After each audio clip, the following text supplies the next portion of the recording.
바로의 술사들조차 인정하며 하나님의 손가락을 두려워했는데 교회 지도자들이라고 하는 너희는 그들보다 못하구나.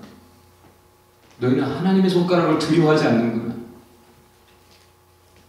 지금 예수님은 세상의 다른 귀신 쫓아내는 사람들하고 달라요. 방식이. 엑소시스트라고 하죠. 누가복음에 보면 예수님이 귀신 쫓아내는 방식을 보고 사람들이 기겁합니다. 왜냐하면 그때 당시 귀신 쫓아낸다고 하는 사람들은 어떤 조물아기 귀신이 그보다 큰 귀신 이름을 언급하면 도망간다고 그렇게 믿어서 귀신 이름을 많이 알고 주문을 나름대로 외워가지고 이 주문 써보고 저 주문 써보고 그런 식으로 했죠. 근데 예수님은 어떻게 하세요? With authority and power, 권위와 능력으로 commanded, 명령하시고 rebuke, 꾸짖으셔서 쫓아내버리시는 거예요. 차원이 다른 거죠. 이것이 너무나 놀라운 거예요. 본 적 없고 아무도 시도한 적 없고 시도한다고 되는 일도 아니고 예수님이 바로 하나님이신 것을 그렇게 분명하게 보여주셨어요. 이전에 어쩌지 못했던 사탄의 역사를 권세와 능력으로 제압하는 모습. 이전에 없었던 분명한 하나님의 역사, 여러분의 삶 속에 교회 안에서 세상에서 이루어지고 있는데도 불구하고 그걸 보고서도 더 믿을 만한 증거를 보여달라는 거예요. 그러면 내가 믿겠다는 거예요. 그러면 내가 굴복하겠다는 거예요. 그러면 내가 욕심을 버리겠다는 거예요. 그런 식으로 지금처럼 그때도 사람들이 예수님께 요구했던 것이죠. 예수님이 하신 말씀은 한마디입니다. 더 이상의 분명하고 확실한 증거는 없다. 너희에게는 더 증거가 필요한 것이 아니라 하나님의 손가락이라고 하는 이 표현, 이 동일한 사건이 마태복음에서는요, 하나님의 손가락 대신 The Spirit of God, 하나님의 성령으로 내가 지금 하나님의 나라를 증거하고 있다라고 말씀하세요. 하나님의 성령으로 귀신을 쫓아내고 있다라고 말씀하세요. 지난주에 말씀 11장 1절에서 13절까지 너희가 기도하려면 성령을 먼저 구해라.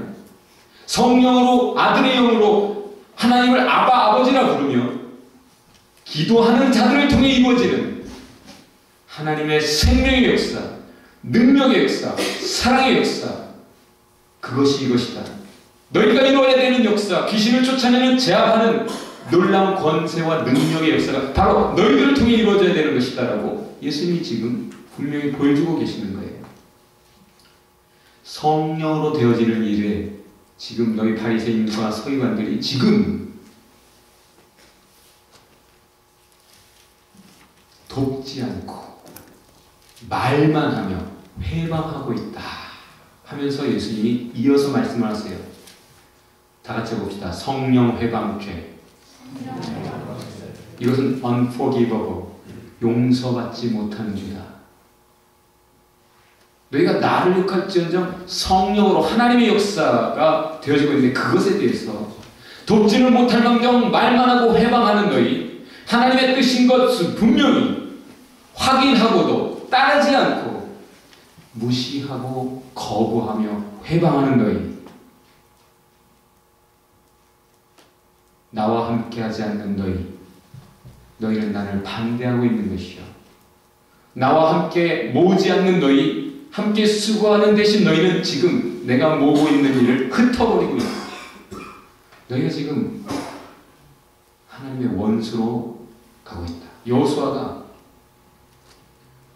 여호수아서에 보면은 이런 말을 해요. Are you for us or for our adversaries? 너희가 지금 우리를 위해 있느냐? 네가 지금 우리를 위해 왔느냐? 아니면 우리 원수들을 위해 왔느냐? 예수님의 질문입니다. 옆에 분에게 한번 질문합시다. 예수님 편입니까? 예수님이 오셔서 저와 여러분의 삶에 하나님의 역사를 시작하셨죠. 죄가 무엇인지 깨우치시고 하나님의 사랑을 알게 하시고 십자가를 알게 하셨습니다. 하나님의 나라를 알게 하셨습니다. 그러면 온전하게 여러분 심령의 삶에 하나님의 나라가 이루어졌습니까? 최근에 암세포, 그 근원세포, 줄기세포를 발견했다고 하죠.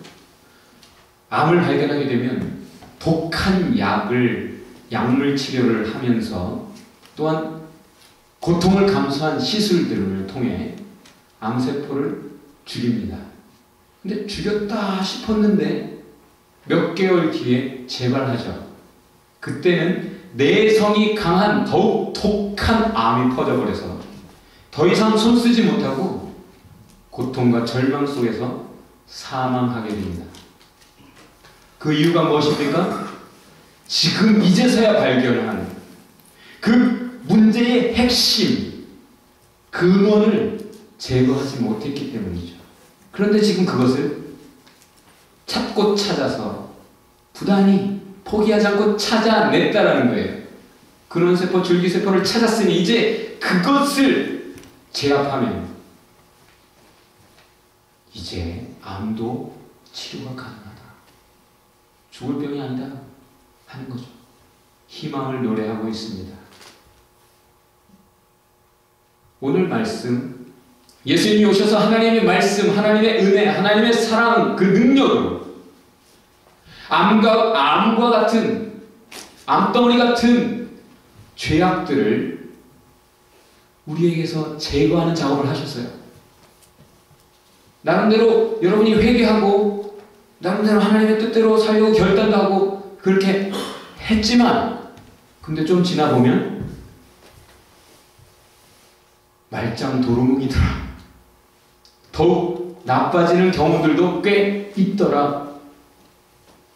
회개한 심령에 다시 죄악이 들어가더라 하는 거죠. 주님이 말씀하시는 거예요. 내가 너희에게서 귀신을 쫓아내 주었다.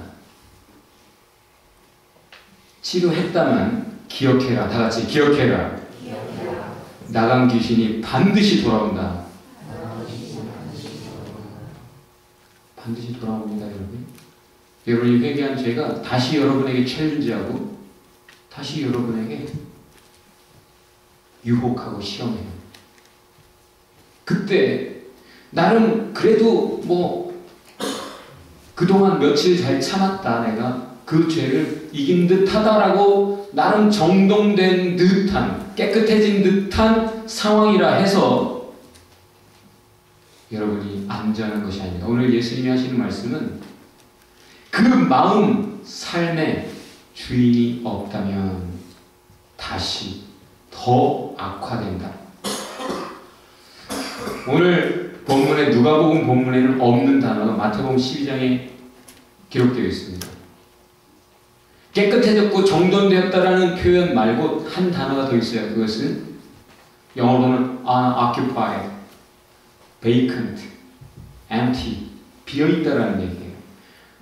쫓아냈죠.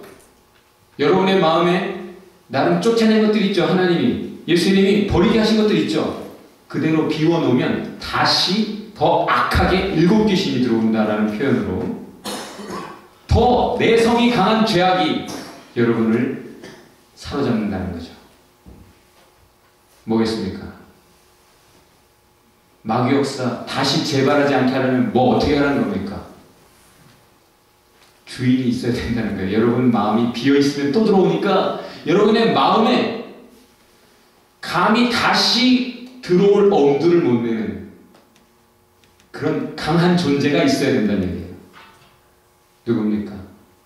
성령께서, 이 앞에 본문에서 말한 성령께서 우리 마음 안에 계셔야 된다는 거예요. 계십니까?